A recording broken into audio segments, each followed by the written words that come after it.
Alright guys, welcome back to the channel. Don't forget to like, share and subscribe to the propaganda machine. So, I've just got back from the game and it finished Arsenal 2, Lyon 0. And to be fair, it was quite a convincing performance. We didn't get out of second gear really. We were just playing the ball in their half, taking our time to break them down. And we did get in a few times, but we just weren't as clinical in the final third as I would have liked us to be. The goals came from 2 set pieces. Saliba scored the first, nice header back of the net, and Gabriel scored the second, same powerful header into the back of the net, and both were from Declan Rice. Excellent deliveries. Today, all of the threat were from set pieces. I don't know how many we had. It must have been close to 10, because it just felt like every time we got a corner, free kick, there was going to be another goal. So that's where I say the game was quite comfortable, because you could just tell that any moment we were going to score from a corner, and we've done it twice. So there's not really too much to talk about. Clear chance I remember is Lyon, when there was about 75 minutes gone, through one-on-one, David Raya came out, made himself big, a nice save. So that's kind of it really. Our pre-season's done. 3 wins, 1 draw, 1 defeat. But I remember after the Liverpool and Man United game, I was saying we're not shooting enough. I believe we only had 5 or 6 shots in those 2 games, and I set the boys a target. Can you get 10 shots on target minimum? And after these 2 games, 12 shots, can't complain, 6 goals. So I think we're ready for the start of the season. So we'll go into the 5 takeaways from pre-season. Number 1, set piece FC is back.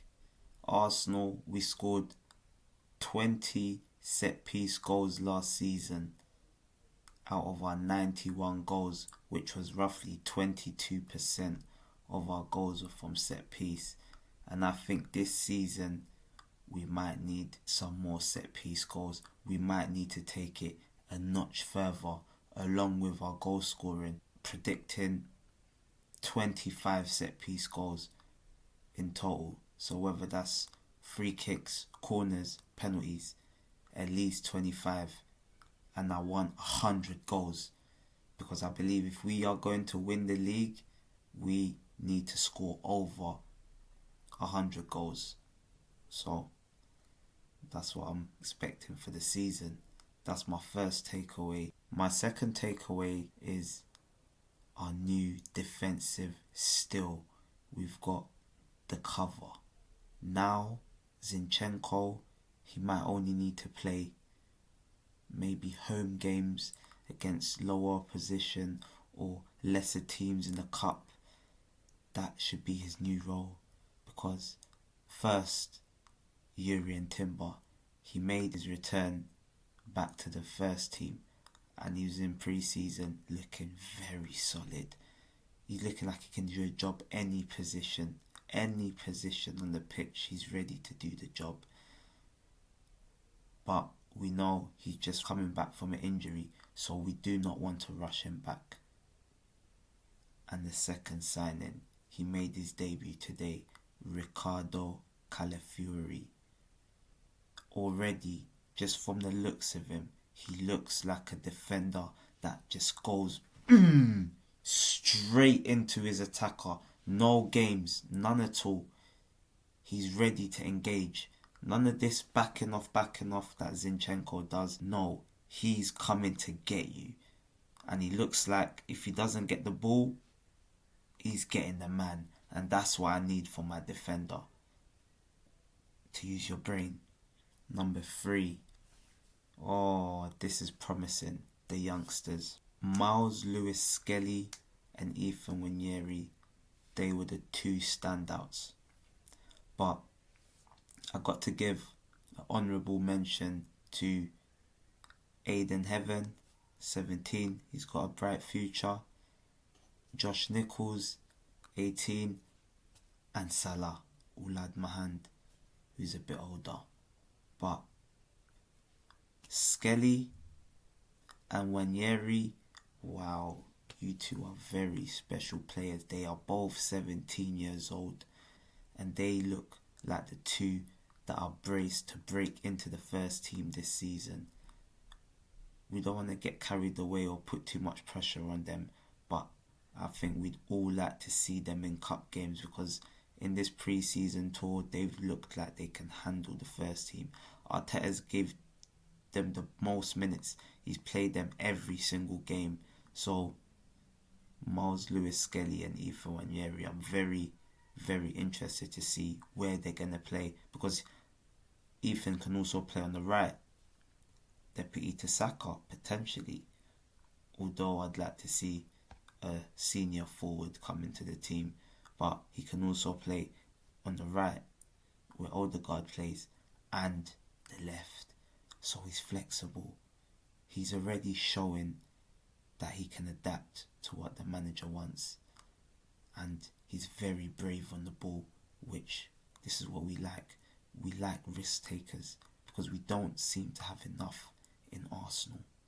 So what we need are more risk takers, and if Ethan is that guy who can unlock a defence, I'd like to see it.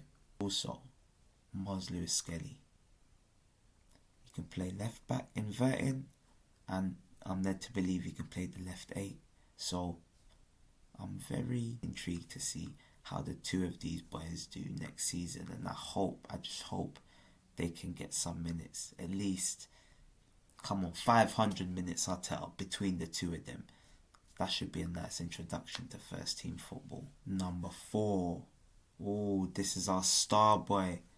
Star boy is looking already burnt out. He's looking like he's not up to full flow of the game. So this season, I do not want to see Bukayo Saka playing every single game. He needs rest. He's getting kicked from pillar to post. Cannot have a situation where he's playing 90 minutes every single game. He needs more rest and time to heal, because no one likes to see him limping nearly every game. Why? Because he's getting kicked. So that is my 4th takeaway. Number 5. So Reece Nelson and Eddie Nketiah look like they are heading out the door. Emil Smith-Rowe has already left. So has Kozia Dewberry. That's another attacking option we could have had. So this is likely 5 forwards leaving. I think it's time. We need to buy a striker immediately. A forward. Someone that can get us 20 goals. Because we need another 20 goal guaranteed player in that forward line. Because Saka, he gets 20 goals. But there's no one else. No one else. Who else is going to get us 20 goals? My money is on Victor Gyökeres. We need to sign him.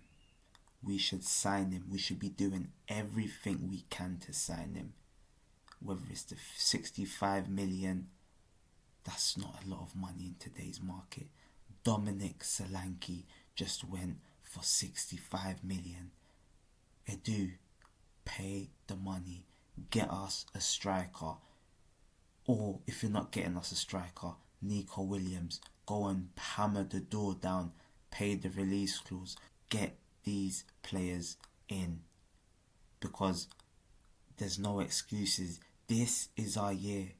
It's do or die this season. No excuses. We have to leave with something. We have to ideally leave with the Premier League. But we need trophies. We can't keep coming home empty-handed. So that was my 5th takeaway. We'll be coming to you this season with weekly match reactions, weekly Premier League roundup shows.